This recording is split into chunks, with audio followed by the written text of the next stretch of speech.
Are there games like Donkey Kong Bananza?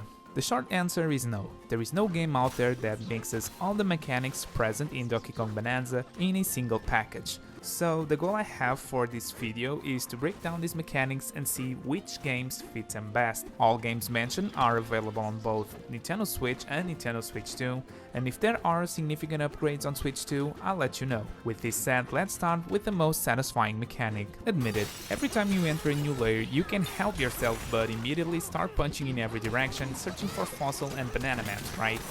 Or is that just me? There is something inherently fun in being able to smash through everything you see, changing and shaping the surrounding terrain. And every time I'm engaging with the game in this way, there are two titles that always pop up in my mind. After you punch some trees, craft a workbench and punch some trees some more, you'll finally be able to craft yourself a pickaxe and a shovel. Once you do, you'll most likely do the same as you do in Donkey Kong Bananza and try to dig down and reach the very depth of the earth until your tools need an upgrade. Although these games are nothing alike, the urge to explore what lies beneath and uncover rare items ties them together. In Minecraft, you're mining rare minerals to upgrade your tools, and in Donkey Kong Bananza, you're smashing through layers of earth to collect banana gems and fossils. One game thrives on creativity and freedom, the other on action and mindless punching, but both capture the same addictive loop. Dig deeper, find a shiny thing, and keep digging deeper. And this is a great example of a title that runs much better on Nintendo Switch 2, with better loading times and less blurry visuals. There's also another game that captures this addictive loop, but features an actual story to follow through and great platforming. In SteamWorld Dig 1, you play as Rusty, a robot that inherited a mine from his uncle. Without much knowledge of the mine, he keeps digging and uncovering things that maybe should have been left untouched.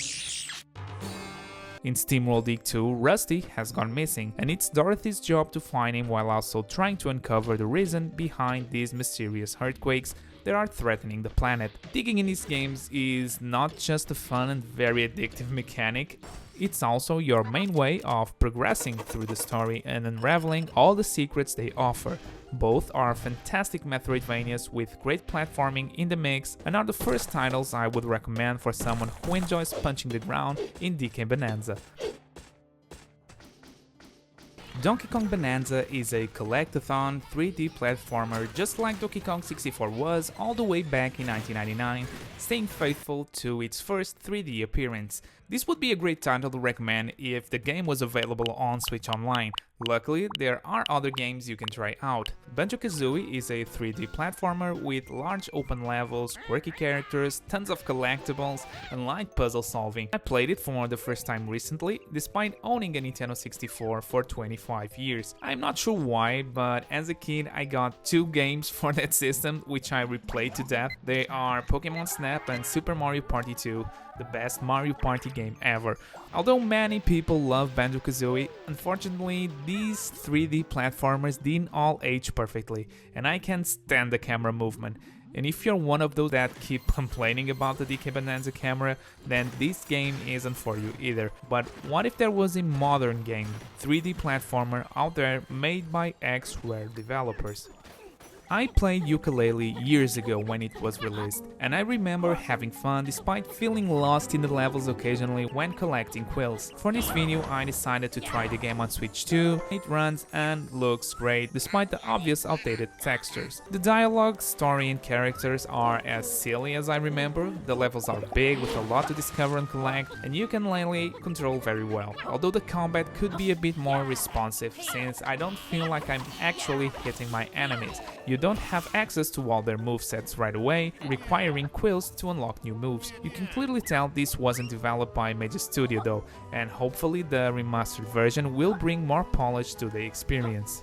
However, if there's a 3D platformer I can fully recommend, it's Super Mario Odyssey. When Mario Odyssey came out, I couldn't care less. I had tried Mario games in the past and they didn't impress me in the slightest. You see, I was a massive fan of a certain blue hedgehog, and when I got my Switch, I was more interested in getting my hands on Sonic Forces. I didn't regret my decision back then because when you don't have much money, you have to make choices based on what you know you'll enjoy, right? You don't have the luxury to spend money just to experiment with a game from a franchise you might not like. But in the summer of 2018, I finally got my hands on Mario Odyssey by trading it for a copy of Crash Bandicoot Insane Trilogy. The trade of the century, some might say. As I sat there playing it, I just couldn't believe how much fun I've been denying myself. The way Mario controls is a dream. His main kit doesn't change throughout the game, and it's super fun discovering new ways to utilize it. As your skill improves, you'll be able to do crazy jump tricks, perfect to bleed through levels, and even reach moons that seemed impossible to get. On top of this, you have Cappy, a sentient hat that you can throw to possess your enemies and utilize their abilities. All this combined with a great level design that rewards exploration results in a 3D platformer that is perfect in my opinion. I collected every single moon available and beat this game 100% in roughly 60 hours. Then I proceeded to spend a ridiculous amount of time playing Luigi's Balloon World. And to top it all off, Mario Odyssey was in fact developed by the same team responsible for Donkey Kong Bananza, and that's the main reason why you should play Mario Odyssey. Also, if you play it on Switch too, you can take advantage of the free update it got, which improves its visual quality.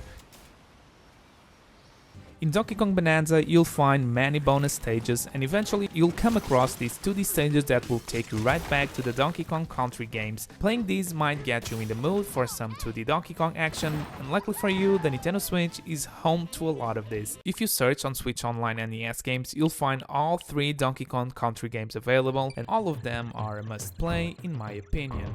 No one was doing 2D platformers like this back in the day, with great graphics, amazing level design, perfect control over your character, and a banger OST in every stage. If you're willing to spend some money, Donkey Kong Country Returns and Topical Freeze are also available on Switch. Personally, I never played them, but from what I've gathered, the consensus is that they are terrific games tied to a terrible price. However, to all of these great DK games, I want to present an alternative for that 2D platformer fix outside the franchise. I knew of a game that paid not just a tribute to the 2D platformers of the 90s, but took direct inspiration from the DK Country games. And thanks to this list, I finally played Kaze and the Wild Masks. Kaze and the Wild Masks is a 2D platformer that doesn't just pay tribute to the 90s platformer, it feels like a spiritual successor to the Donkey Kong Country series. With its great pixel art, tight and responsive controls, and incredibly satisfying movement, it captures the gameplay that makes the Country series so good. Bouncing off enemies, jumping from trampolines, and chaining together perfect jumps through levels feels great. Especially when you hit that flow where every jump, stomp and slide lines up just right, and you can clearly tell that the levels were designed with speedrunning in mind. It's not a long game, but if you take your time to explore and grab all the collectibles hidden in each level, you can expect around 8 to 10 hours of gameplay, which is perfect for an indie title from a small studio. Amazing as it is, if there's one thing that I would like to see improved, it's the enemy bounce sound effect, which lacks the satisfying impact I was expecting. Still, Kaze and the Wild Masks is a wonderful alternative and one of the best 2D platformers on the Nintendo Switch, which means I need to update the list I made a few months ago. So, are there games like Donkey Kong Bananza or not? There aren't, but I can assure you that all the games I listed will quench your thirst for something like Donkey Kong Bananza, and hopefully I've managed to introduce you to new games you never knew existed. If you want to see more videos from me in the future, consider liking and subscribing. And as usual, if everything goes well, I'll be seeing you next time with brand new content. Thanks for watching.